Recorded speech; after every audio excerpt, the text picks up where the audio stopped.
சுதர்சனர் வழிபடுவது ரொம்ப விசேஷம். ஒரு சமயத்திலே கஜேந்திர ஆழ்வான் எம்பெருமான் ஸ்ரீமன் நாராயணனுக்காக ஒரு தடாகத்திலே இறங்கி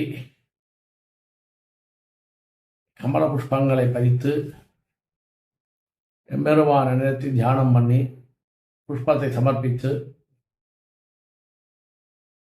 வருகிற சமயத்திலே ஒரு முதலையானது கஜேந்திரனுடைய காலை கவிக்கிறது. அப்போ அதிலிருந்து விடுபடுவதற்காக கஜேந்திரன் ரொம்ப அவஸ்தைப்படுறார். அடுத்ததாக எம்பெருமானை நினைக்கிறார். ஆதி மூலமே ஜெகநாதா சர்வரக்ஷா ஸ்ரீமன் நாராயணா அப்படின்னு சொல்லிட்டு எம்பெருமானுடைய நாமங்களை பிரார்த்தனா பண்ணிட்டு கூட்டுருக்கார். பல வருஷங்கள் ஆச்சு. அப்போ எம்பெருமான் தன்னுடைய பக்தனுக்கு இவ்வளோ பெரிய இன்னல்கள் வந்திருக்கிறது, அதிலிருந்து எம்பெருமான் அதிலிருந்து பக்தனை காப்பாற்ற வேண்டும் என்பதற்காக எம்பெருமான் கருடாரூடமாக வேகமாக கிளம்பினார். எம்பெருமான் பக்தனை காப்பாற்ற வேண்டும் என்று நினைத்தவுடன் கருடாழ்வார் அதிவேகமாக பறந்து வருகிறார். எம்பெருமானுடைய எண்ணத்தை புரிந்த கருடாழ்வானைப் போலே சுதர்சனரும் எம்பெருமானுடைய எண்ணத்தை புரிஞ்சுண்டு பெருமானுடைய அஸ்தத்தில் இருந்து கிளம்பி வேகமாக வந்து முதலையை சிரச்சேதம் பண்ணி கஜேந்திரனை ரட்சிக்கிறார். அப்போ பெருமாள் ஒரு பக்தனை காப்பாற்றணும் நினைக்கும் பொழுது பக்தனை நோக்கி எம்பெருமானும் நகர்கிறார். கருடாழ்வாரும் எம்பெருமானுடைய நித்தியசூரிகளான கருடாழ்வாரும் எம்பெருமான் பக்தனை காப்பாற்றணும் என்ற வேகத்தோடு வருகிறார். எம்பெருமான்களுடைய பக்தரை காப்பாற்றுவதால் கருடனுடைய வேகமாக வந்து சுதர்சன ரட்சணம் பண்றார். அப்பேற்பட்ட எம்பெருமானுடைய எண்ணங்களை பக்தர்களுக்கோசம் பூர்த்தி பண்ணக்கூடியவர் சுதர்சனர். அவருடைய வேகம் காற்றோட மிக வேகம். நம்ம மனதில் நினைக்கலாம், ஒரு இடத்துலேருந்து இன்னொரு இடத்துக்கு போய் கண்ணை மூடி தியானம் பண்ணி யோக நிலையில் இருந்து நாம் சேவிச்சு வந்த பெருமாளெல்லாம் மனசில் தியானம் பண்ணிட்டா. திருப்பதி போயிருந்தோம், ஸ்ரீமன் நாராயணன் ஸ்ரீனிவாசர் அப்படி சேவித்தோம், ஸ்ரீரங்கம் போயிருந்தோம், ரங்கநாதர் அப்படி சேவித்தோம், காஞ்சிபுரம் வந்தோம், வரதராய் அப்படி சேவிச்சோம்ட்டு நம்ம நினைச்சோம்னாலே அந்த வழிகள் அந்த இதெல்லாம் அந்த வேகத்தில் நமக்கு மனசில் தோணும், நம்மளுடைய எண்ணங்கள் வரும். அப்போது இங்கேருந்து நம்ம போகிறதுக்குள்ளே நம்ம எண்ணங்கள் அங்கே போய் எம்பெருமானை போய் சேவிச்சுக்கு வர்றது இல்லையா, அது எவ்வளோ வேகம். அதே மாதிரி சுதர்சனர் வந்து இந்த வேகத்தை விட வேகமாக வந்திருக்க, மனோவேகத்தை விட வேகமாக வந்து ரட்சிப்பார் சுதர்சனர். அதனால தான் சுதர்சனர் வந்து வலது காலம் அதான் 2 காலும் வடக்கு நோக்கி செல்ல உடனே கிளம்பக்கூடிய ஸ்திதியில் ஒவ்வொரு சன்னதியிலையும் சேவிக்கலாம். அப்பேற்பட்ட சுதர்சனர் பக்தர்களுக்கு ஒரு இன்னல் என்றால் உடனடியாக வந்து ரட்சித்து அனுகிரகம் பண்ண ரொம்ப விசேஷம். இக்ஷ்வாகு வம்சத்திலே வந்த அம்பரீஷ மகாராஜா அவன் ரொம்ப விஷ்ணு பக்தர். எப்பொழுதும் பெருமாளை தியானம் பண்ணிட்டு பெருமாளுக்கு ஆராதனம் இல்லாமல் அவன் உண்ணுவதில்லை. அப்பேற்பட்ட அம்பரீஷன் விஷ்ணுவை ஆராதனை பண்ணார். விஷ்ணு அவனுடைய பக்தியை வச்சு அவனுக்கு அனுகிரகம் பண்ணி தன்னுடைய சுதர்சனரை அவரிடம் கொடுத்து நீ இவரை பூஜிப்பாயாக அப்படின்னு சொல்லி அனுகிரகம் பண்றார். நீ இருந்து அந்த அம்பரீஷனுக்கு ரட்சணம் பண்ணணும்னு சுதர்சனருக்கு விஞ்ஞாபிக்கிறார். அப்போ பெருமாள் வேற யாரும் இல்லை, சுதர்ஷனர் வேற யாருமே இல்லை, ரெண்டும் ஒருவர் தான் அப்படின்னு நினைச்சிருந்து சுதர்ஷனருக்கும் ஆராதனை பண்ணிட்டு இருப்பார் அம்பரீஷன். அப்போ ஒரு நாள் அம்பரீஷன் சபைக்கு துர்வாச மகர்ஷி வர. அவர் வந்து, அம்பரீஷா, உன்னுடைய கிரகத்தில் வந்து இன்றைய தினம் துவாதசி,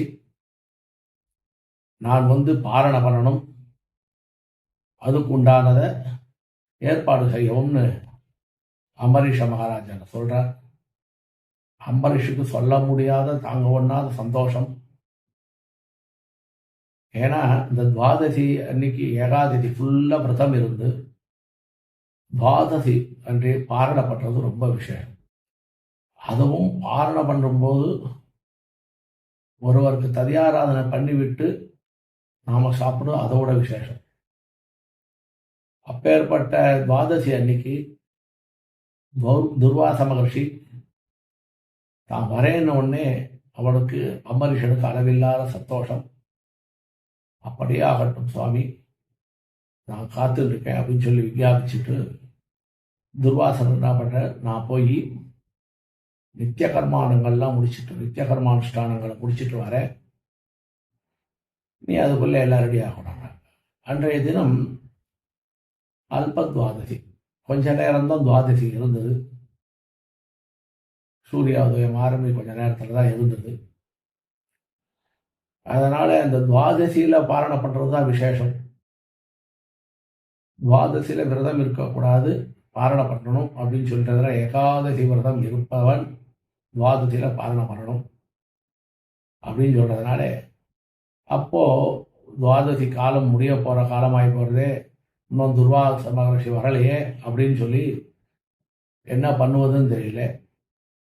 ஒருத்தர் வர சாப்பிடறதுக்கு வரேன்னு சொல்லின உடனே நாம முன்னாடி எடுத்துக்கூடாது, பாரண பண்ணக்கூடாது, அது ஒரு சாபமாயிடும் அப்படின்ற காரணத்தினாலே என்ன பண்ணுவதுன்னு தவிர்க்கிற காலத்தில் தன்னுடைய குலகுருவிட்ட பிரார்த்தனை பண்றா. அப்ப குலகுரு சொல்ற, பெருமாளுக்கு ஆராதனை பண்ணியாச்சு இல்லையா, அப்போ விசேஷம், பெருமாள் தீர்த்தத்தையும் திருத்துழாவை எடுத்துக்கோ, அது பெருமாள் தீர்த்தத்தை எடுத்துட்டாலே தோஷம் இல்லை.